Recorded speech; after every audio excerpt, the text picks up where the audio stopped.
Thank all of you for being here. I want to thank Kamala for her not only capacity to do what she does, but the fire with which she brings to the things she cares a lot about.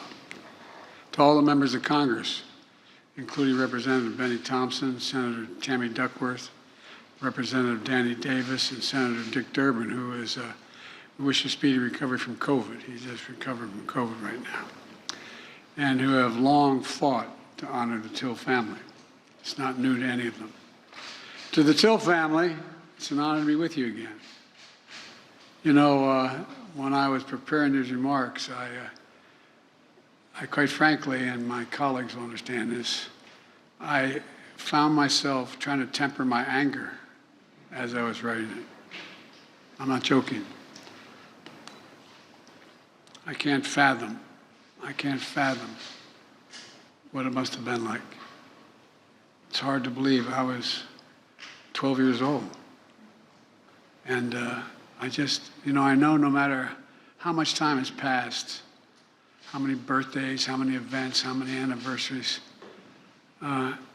it's hard to relive this. It brings it all back. We were talking about Rev as if it happened yesterday. The images in your head, things you remember. But it's inspiring to see how many of your family have continued as mothers' courage to find faith in pain, purpose in pain. That's a remarkable thing, it seems to me. Insisting on an open casket for her murdered, and I might add, maimed and mutilated son. 14 years old. 14 years old. She said, let the people see what I've seen. Let the people see what I have seen. My God.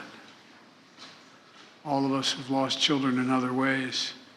How hard it is even to close the casket or keep it open, or what a debate it is. But to see the child that had been maimed, and the country and the world saw, not just heard the story of Emmett Till and his mother, as a story of a family's promise and loss in the nation's reckoning with hate, violence, racism, overwhelming abuse of power, brutality. It's hard to fathom. Hard to fathom this even in war for me. It's hard to fathom.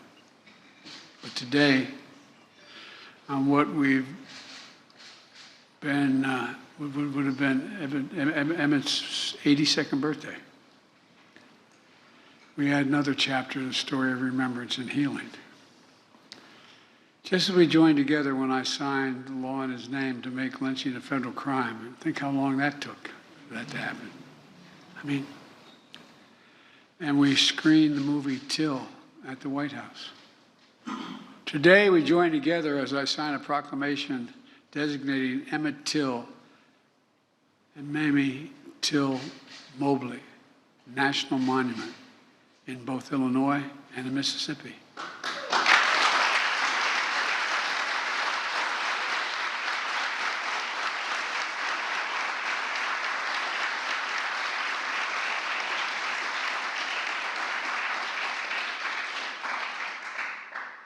When we ended lynching as a matter of law, we talked about wanting to do this, but the support from the community has been so overwhelming.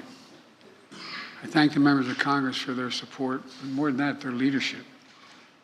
At a time when there are those who seek to ban books, bury history, we're making it clear, crystal clear.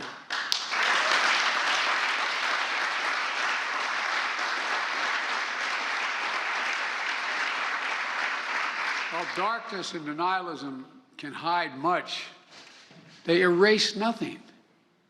You can hide, but they erase nothing. We can't just choose to learn what we want to know. We have to learn what we should know. We should know about our country. We should know everything, the good, the bad, the truth of who we are as a nation. That's what great nations do, and we are a great nation. That's what they do. For only with truth comes healing, justice, repair, and another step forward toward forming a more perfect union. We've got a hell of a long way to go. That's what's happening. That's what's going to happen with visitors of all backgrounds to learn the history of Emmett Till and Mamie Till Mobley through our national monument. Look, telling the truth and the full history of our nation is important. It's important to our children, our grandchildren, our great-grandchildren, to our nation as a whole. I've said it before. It was a lesson I learned coming out of, not like real leaders in the civil rights movement, but I came out of the civil rights movement as a kid, as a public defender. And I used to, think that if you pass something that was good, you can make hate go away. Hate never goes away. It just hides. It hides under the rocks. And given a little bit of oxygen by bad people, it comes roaring out again. It's up to all of us to deal with that. Up to all of us to stop it. Up to all of us. The best way to do it is with the truth. It's used in a different context, but I think it applies here.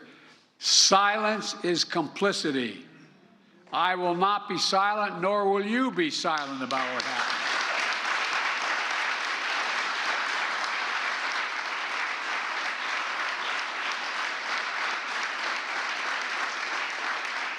There's really critical work ahead to continue the fight for racial justice and equality for all Americans. And my administration is committed to leading the path forward. And I know the members of Congress here are even more committed than that. I'm going to close with this. The reason the world saw what Mrs. Till Mobley saw was because another hero in this story, the black press. Oh, I'm serious. Jet Magazine, the Chicago Defender, and other newspapers and radio announcers who told the story were unflinching in the bravery with which they told that story, making sure America saw what they saw. Ida B. Wells once said, quote, "The way to right wrongs is to turn the light of truth upon them. The way to right wrongs is to shine the light of truth on them." Well, that's our charge today. By the way, parenthetic, do you ever think we'd be talking about banning books in America? Banning history? I'm serious. To the Till family, to all of you here today, I thank you for your courage, for never giving up. Never, never giving up. Before I say even what's more is on my mind, I'm not going to leave this podium. No, I mean, it's just barbaric. Barbaric what happened. Seriously, all you moms out there, imagine the courage it took to say, let them see. The courage. It's now my honor to sign this proclamation in memory of Emmett Till and Miss Mamie Till Mobley. And I thank you all for being here. And I know I'm considered too much of an optimist, but I believe if we keep pushing, we're going to continue to make progress. We're going to continue to make progress. It's already being made. The idea that when that 14-year-old was buried, that in this Indian treaty room, there were this many people of color holding powerful office, changing the direction of the country, would have been beyond our comprehension. And we're just getting started.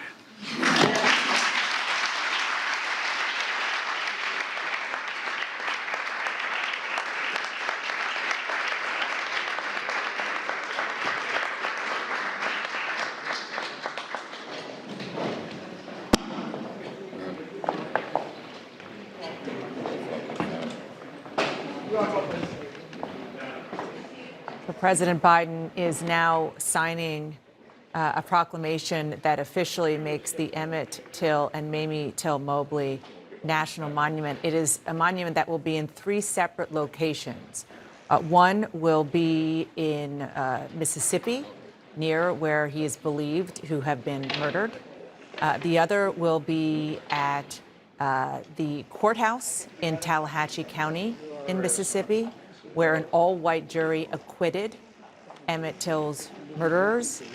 And then also back in what was his home state of Illinois, specifically in Chicago, at the Roberts Temple Church of God. That was the church where, as President Biden just referred to, his mother demanded that the funeral she was having for her 14-year-old son establishes the Emmett Till, Mamie Till Mobley National Monument.